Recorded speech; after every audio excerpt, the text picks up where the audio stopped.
أعوذ بالله السميع العليم من الشيطان الرجيم من حمزه ونفخه ونفسه. بسم الله الرحمن الرحيم. ربي يسر ولا تعسر وتمم بالخير. ربي زدني علما. قل لو شاء الله ما تلوته عليكم ولا أدراكم به فقد لبثت فيكم عمرا من قبله أفلا تعقلون. فمن أظلم ممن افترى على الله كذبا أو كذب بآياته إنه لا يفلح المجرمون. یہ دو آیات مبارکہ ہیں سورہ یونس کی 17 اور 18، 11واں سپارہ ہے۔ آیت نمبر 16 بہت آپ کی توجہ چاہتی ہے۔ آپ کہہ دیجئے، نبی کریم صلی اللہ تعالیٰ علیہ وآلہ وسلم کی طرف خطاب ہے، اگر اللہ چاہتا، لو شاء اللہ، اگر اللہ چاہتا تو میں اس قرآن کریم کی تم پر تلاوت نہ کرتا، ما تلوتہ، اور نہ وہ اللہ تمہیں اس کی خبر دیتا کہ تم کو اس کا ادراک ہوتا۔ چنانچہ میں اس سے پہلے، یعنی نبوت کے اعلان سے پہلے تمہارے اندر ایک مدت ٹھہرا ہوں، ایک مدت گزاری ہے تمہارے درمیان، تو کیا تم عقل نہیں رکھتے؟ تم کو معلوم نہیں اس بات کا؟ یعنی عقل سے سوچو تو صحیح پہلے، پھر جب عقل سے نہیں سوچا تو سوچو کہ پھر اس شخص سے زیادہ ظالم کون ہے جس نے اللہ پر جھوٹ گڑھ لیا، اس کی آیتوں کو جھٹلایا، اللہ کے نبی کو جھٹلا دیا۔ سوچئے، بے شک مجرم فلاح نہیں پاتے۔ قرآن مجید کی صداقت کا ثبوت ہیں یہ آیات مبارکہ۔ اس کے بعد ان پر حجت قائم کرتے ہوئے اس بات کی دلیل دی ہے کہ آپ جو کچھ لے کر آئے ہیں نبی کریم صلی اللہ علیہ وآلہ وسلم، وہ صحیح ہے۔ قل لو شاء اللہ، یہ بھی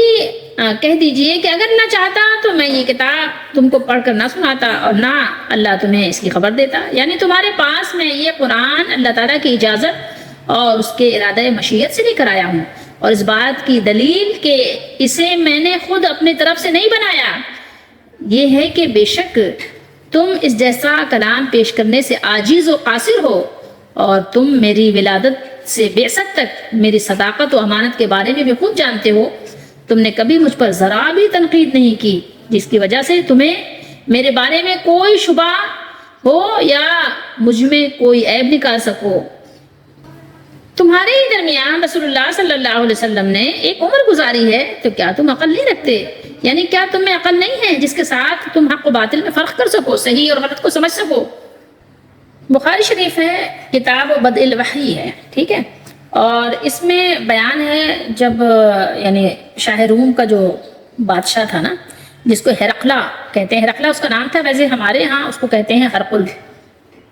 یہ حدیث نمبر 7 ہے۔ اس نے حضرت ابو سفیان رضی اللہ تعالیٰ عنہ سے، جب کہ وہ مسلمان نہیں ہوئے تھے، کچھ سوالات کیے تھے، تو ان میں سے ایک سوال یہ بھی تھا یہاں جو مذکور ہے کہ نبی کریم صلی اللہ تعالیٰ علیہ وآلہ وسلم نے نبوت کے اعلان سے پہلے کبھی جھوٹ بولا ہے؟ یعنی دعوائے نبوت سے قبل تم نے ان پر جھوٹ کا کبھی کوئی الزام لگایا تھا؟ تو حضرت ابو سفیان رضی اللہ تعالیٰ عنہ نے اس کا جواب یہ دیا تھا کہ جی نہیں۔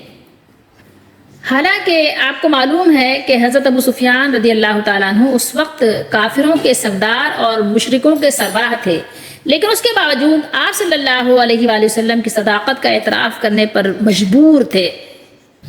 اور کہتے ہیں نا کہ والفضل ما شہدت بہ الاعداء، اور وہ خوبی وہ ہے جس کا دشمن بھی اعتراف کریں۔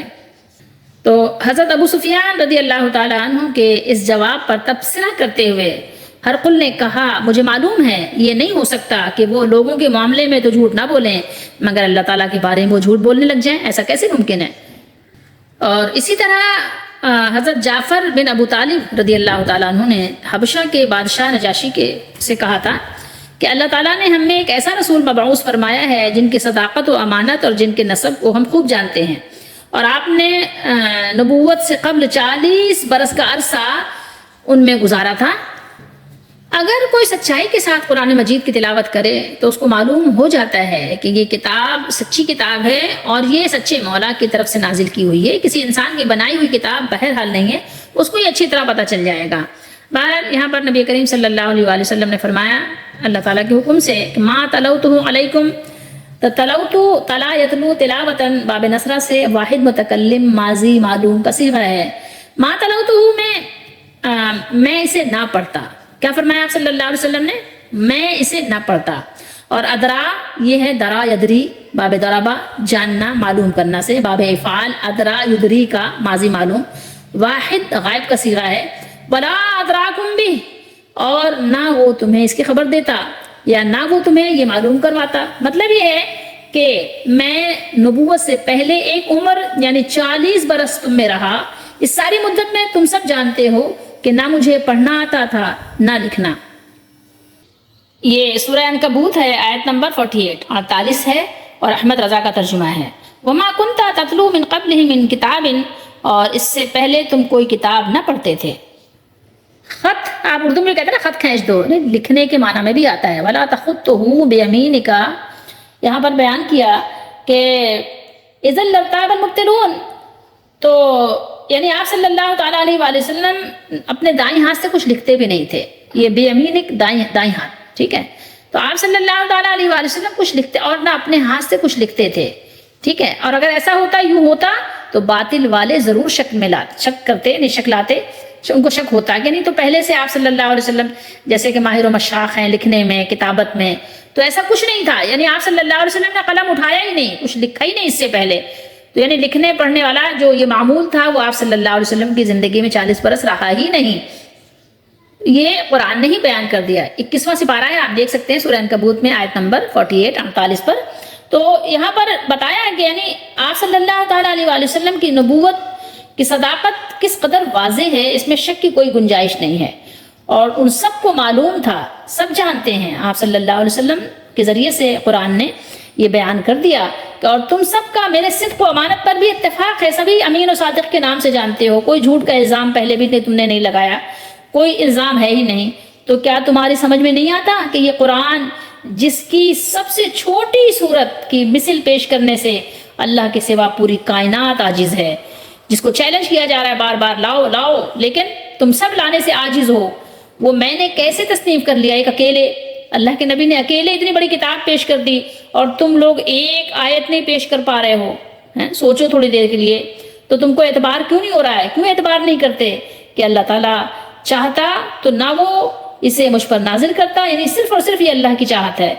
نہ میں اسے پڑھ کر تمہیں سناتا اور نہ وہ اس کی خبر تمہیں دیتا۔ اب کوئی اور قرآن میں کہاں سے لاؤں یا اس میں اپنے پاس سے تبدیلی کیسے کروں، یہ بات میرے امکان اور میرے بس میں نہیں ہے، اس کا میرے پاس کوئی اختیار نہیں ہے، تم مانو تو تمہارا اپنا فائدہ، نہیں مانو تو بس اب تمہاری اپنی مرضی۔ اور یہاں پر اللہ تعالیٰ نے ارشاد فرمایا کہ یعنی سب سے بڑا ظالم وہ ہے جو اللہ تعالیٰ پر جھوٹی بات کی نسبت کرے۔ تو یہاں دو چیزیں آپ سمجھ لیں، ایک تو یہ کہ جو بات اللہ تعالیٰ نے نازل فرمائی اس کو نہ مانے کہ ہاں یہ اللہ کی طرف سے ہے، اور ایک یہ بات کہ اپنی طرف سے کوئی بات لائے، اپنی مرضی اپنی سماج اور رواج کی بات کو لا کر اس کو دین بنا دے، تو دونوں ہی باتیں یہ کیا ہے، اللہ تعالیٰ کی طرف جھوٹ کی نسبت کرنا ہے۔ تو اب یہ کہ ظاہر نبی تو نبی ہوتے ہیں، رسول ہوتے ہیں، اس کے بعد پھر کوئی یہ دعویٰ نہیں کر سکتا کہ دین میں وہ کوئی بات اپنی طرف سے شامل کرے، اور جو جھوٹے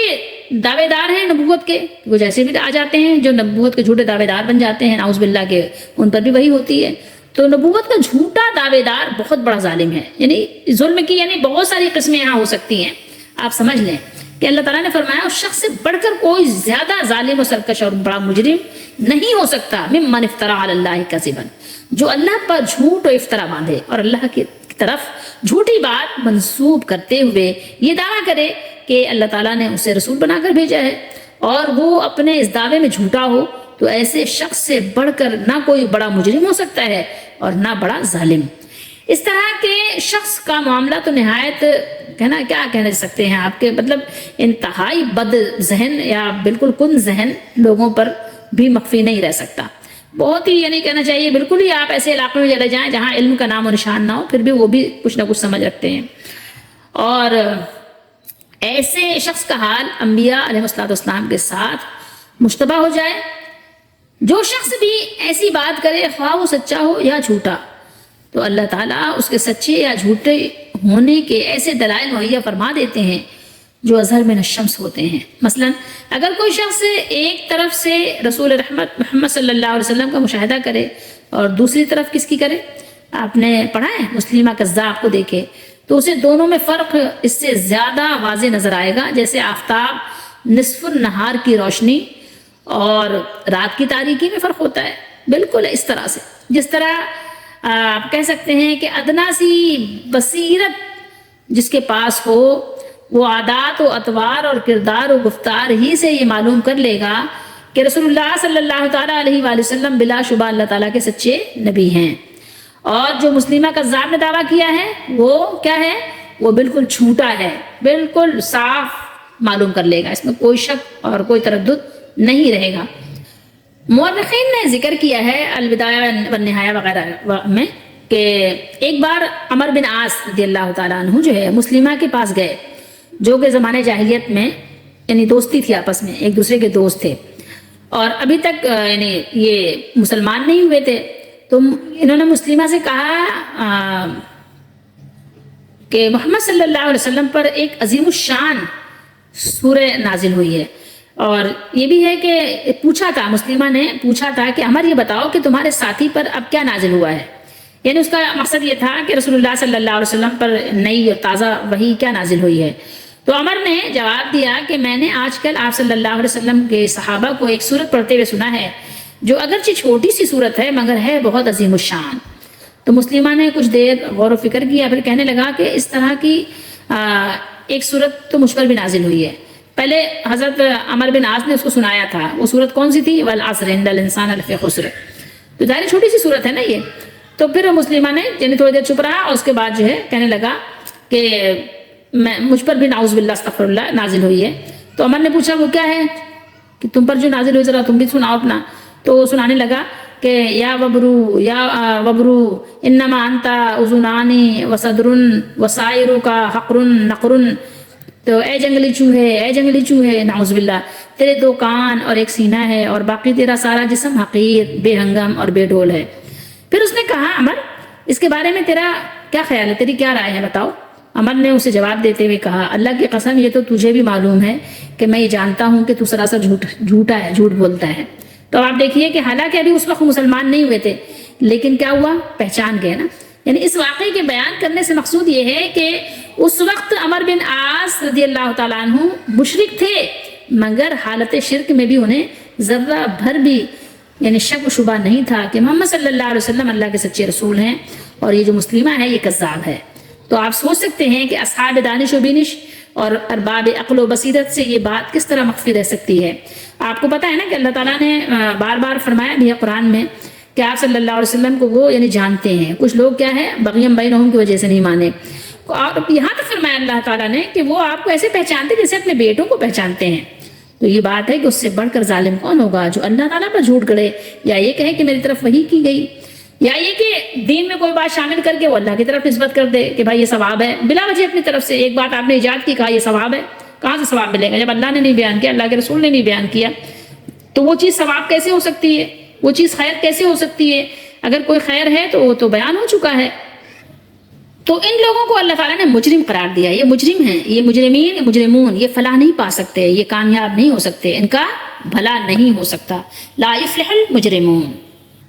اور یہاں پر ایک بات سے ان کو یعنی تنبیہ بھی کی جا رہی ہے کہ اگر تم جو یہ سمجھ رہے ہو نا کہ یہ قرآن میں نے خود ہی بنا لیا ہے، خود ہی تصنیف کر لیا ہے تمہارے سمجھ کے مطابق، تو نعوذ باللہ میں نے اللہ تعالیٰ پر بہت بڑا یعنی بہتان باندھ دیا سمجھ لو، جس سے بڑا گناہ کوئی نہیں۔ مگر اس کا اللہ تعالیٰ کی طرف سے ہونا اوپر کے دلائل سے ثابت ہو چکا ہے، اس کے بعد بھی اگر تم نے اس کی آیات کو جھٹلایا تو تم سے بڑا ظالم اور گناہگار کوئی نہیں، اور ایسے گناہگار اور مجرم کبھی فلاح نہیں پا سکتے۔ اور تم چاہو تو تھوڑی دیر ذرا زحمت گوارا کرو، غور و فکر کرو، تم کو اندازہ ہوگا کہ اگر میں اللہ تعالیٰ کی طرف غلط بات منسوب کروں تو میں مجرم، جو کہ امپاسبل، اور اگر تم اللہ تعالیٰ کی بات کا انکار کرو تو تم مجرم۔ اور حقیقت ہے کہ کوئی مجرم کبھی بھی کامیاب نہیں ہو سکتا۔ اب خود تم دیکھو کہ فلاح و کامیابی کا تاج کس کے سر پر ہے، دیکھو، آنکھیں کھولو، غور کرو، اور ناکامی اور نامرادی کی ذلت کس کے منہ پر ہے، دیکھو، تمہیں سچائی صاف نظر آئے گی اور مجرم کے پہچاننے میں تمہیں کوئی دشواری نہیں ہوگی، کوئی رکاوٹ، کوئی دقت پیش نہیں آئے گی۔ یہ ساری باتیں لیکن ہیں کن لوگوں کے لیے؟ ان لوگوں کے لیے جو اپنے مالک کو پہچاننا چاہتے ہیں، ورنہ تو لوگ ظاہر ہے جب اگر کوئی شخص انجان ہو تو آپ اس کو بتا سکتے ہیں، لیکن کوئی جان بوجھ کر انکار کرے اس کو آپ کیسے سمجھائیں گے؟ ایک شخص سو گیا ہے آپ اسے جگا سکتے ہیں، لیکن جو جان بوجھ کر بن کے سویا ہوا ہے اس کو کیسے جگایا جا سکتا ہے؟ یہ بات ہے نا۔ یہاں پر اللہ تعالیٰ نے اپنے محبوب کے ذریعے سے صاف صاف بیان کروا دیا کہ ان لوگوں کو بتا دو کہ یہ کلام میرا نہیں ہے بلکہ اللہ تعالیٰ کا ہے، اور اگر اللہ تعالیٰ مجھے وحی سے مشرف نہ فرماتے تو میں امی ہوتے ہوئے ایسا کلام، ایسا یعنی آپ کیا کہیں گے، ایسا معجزانہ کلام کیسے پیش کر سکتا تھا؟ اللہ کے بغیر ایسا ممکن نہیں ہے۔ ذرا سوچو تو، میں 40 سال کا عرصہ دراز تمہارے درمیان گزار چکا ہوں، کیا میں نے پہلے کبھی ایسی بات کہی تھی؟ جب میری صداقت، میری سچائی، میری دیانت و امانت تمہارے نزدیک بھی ہر شک و شبے سے بالا تر ہے، امانتیں تم ابھی بھی میرے پاس ہی رکھواتے ہو، تو میری بات کو مان لو کہ یہ کلام الہی ہے، میں جھوٹ نہیں بول رہا، میری سچائی کو تسلیم کر لو، اس میں کسی قسم کا رد و بدل کرنا میرے بس کی بات نہیں ہے۔ گناہ طرح طرح کے ہیں، کوئی چھوٹا کوئی بڑا، لیکن اس سے بڑا اور کوئی گناہ نہیں کہ کذب بیانی سے کام لیتے ہوئے کوئی شخص کسی کلام کو اللہ تعالیٰ کی طرف منسوب کر دے، اپنے ہاتھ سے لکھ کے اور کہہ دے کہ اللہ کا کلام ہے، نعوذ باللہ۔ سوچو تھوڑی دیر کے لیے، ایسے کیسے ممکن ہے؟ وہ تو بہت بڑا مجرم ہے۔ تم میرے دامن کی پاکی اور اخلاق کی بلندی اور سیرت کی پختگی کے عینی شاہد ہو، آنکھوں دیکھا گواہ ہو۔ کیا تم باور کر سکتے ہو کہ جو شخص اتنا عرصہ چھوٹے چھوٹے گناہ سے بھی اپنا دامن بچاتا رہا ہو، وہ اچانک ایسے گناہ کے ارتکاب کی جرت کرے جس سے بڑا اور کوئی گناہ نہیں ہو سکتا؟ جو چھوٹی چھوٹی باتوں سے کسی کی دل آزاری کرنے سے بھی بچتا ہو، لوگوں کی خیر خواہی کے لیے دن رات لگا دیتا ہو، کیسے تم نے تصور کر لیا کہ میں اتنا بڑا یعنی قدم اٹھا سکتا ہوں؟ یہ بھی یاد رکھو کہ جس طرح کسی بات کو ناحق اللہ تعالیٰ کی طرف منسوب کرنا ظلم عظیم ہے، اسی طرح اس کے نازل فرمائے ہوئے قرآن کا انکار کرنا بھی ظلم عظیم ہے۔ اس کو بھولنا نہیں کبھی بھی، ہمیشہ اس کو اپنے دامن سے لگائے رکھنا، باندھ لو اپنے دامن سے۔ اس قرآن کا نزول بھی اللہ کی ایک خاص رحمت ہے، سارا معاملہ اللہ کی مشیت پر موقوف ہے۔ وہ چاہتا تو میں نہ یہ پڑھ کر سناتا، نہ تمہیں اس کی کوئی اطلاع ہی ہوتی،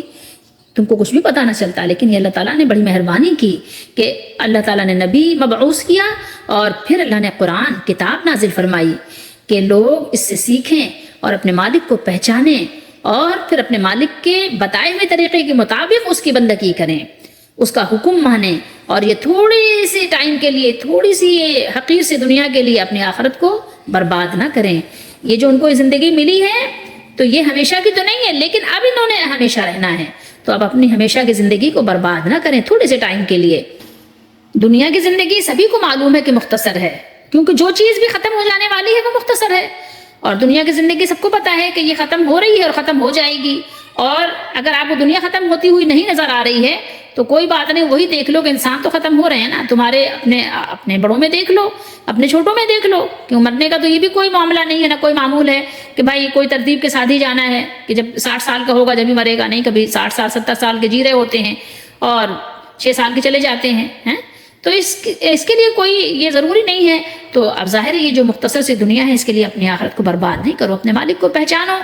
اور سلیم الطبع دل لے کر بیٹھو، اور کچھ سمجھنے کی، کچھ سیکھنے کی اور اپنی بہتری کی فکر کرو۔ اللہ تعالیٰ ہم سب کو سمجھنے کی توفیق دیں کہ تھوڑی سی زندگی کے لیے اپنی آخرت کو برباد نہ کریں، اور یقیناً جو لوگ سلیم الطبع ہوتے ہیں ان کو کہیں نہ کہیں سے کسی نہ کسی طرح سے ہدایت مل ہی جاتی ہے۔ اللہ ہم سب کو بھی ہدایت عطا فرمائیں، ہدایت پر استقامت دیں، ہدایت پر زندہ رکھیں، ہدایت پر اپنی رحمت کے ساتھ، برکتوں کے ساتھ ایمان پر موت نصیب فرمائیں، آمین۔